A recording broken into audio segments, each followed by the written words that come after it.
விஜய் தேவரகொண்டா நடிக்கிற next movie family star. இந்த படத்தோட செகண்ட் சிங்கிள் ட்ராக் இன்னைக்கு விட்டுருக்காங்க. கோபி சுந்தர் மியூசிக்கில் கீதா கோவி இந்த படத்தை பரசுராம் இந்த படத்தை டைரக்ஷன் பண்ணுறாரு. ஏப்ரல் 5 இந்த படம் தட்டிக்கல்ஸ் ஆக போகுது.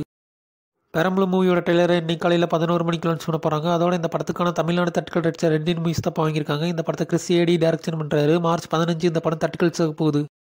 துரு விக்ரம் அனுபமா பரமேஸ்வரன் நடிக்கிற நெக்ஸ்ட் மூவியை கர்ணன் மாமன்னன் எடுத்த மாரி செல்வராஜ் இந்த படத்தை டைரக்ஷன் பண்ணுறாங்கன்னு மூவி டீம் இப்போ அனௌன்ஸ்மெண்ட் பண்ணியிருக்காங்க. ஜிவி பிரகாஷ்குமார் ஹீரோவா நடிச்சு மியூசிக் பண்ண நெக்ஸ்ட் மூவி கல்வன். இந்த படத்தோட தமிழ்நாடு தட்டிக்கல் அடிச்ச சக்தி பிலிம் ஃபேக்டரி தான் இப்போ வாங்கியிருக்காங்க. இந்த படத்தை PV சங்கர் டைரக்ஷன் பண்ணுறாரு. ஏப்ரல் 4 இந்த படம் தட்டிக்கல்ஸ் ஆக போகுது. ஜிபி மணிகண்டன் நடித்த லவ்வர் ஹாட் ஸ்டாரில் மார்ச் 27 ஸ்ட்ரீமிங் பண்ண போகிறாங்க. பார்த்திபன் டைரக்ஷன் பண்ணுற நெக்ஸ்ட் மூவி டென்ஸ். இந்த படத்தோட தமிழ்நாடு தட்டிக்கல் அடிச்ச சக்தி பிலிம் ஃபேக்டரி தான் இப்போ வாங்கியிருக்காங்க. இந்த படத்தை DE தான் மியூசிக் பண்ணுறாரு. ஜிவி பிரகாஷ்குமார் ஹீரோவா நடிச்சு மியூசிக் பண்ண நெக்ஸ்ட் மூவி ரிப்பில். இந்த படத்தோட ட்ரெய்லரை இன்னைக்கு விட்டுருக்காங்க. இந்த படத்தை RS நிக்லேஸ் டைரக்ஷன் பண்ணுறாரு. மார்ச் 22 இந்த படம் தட்டிக்கல்ஸ் ஆக போகுது.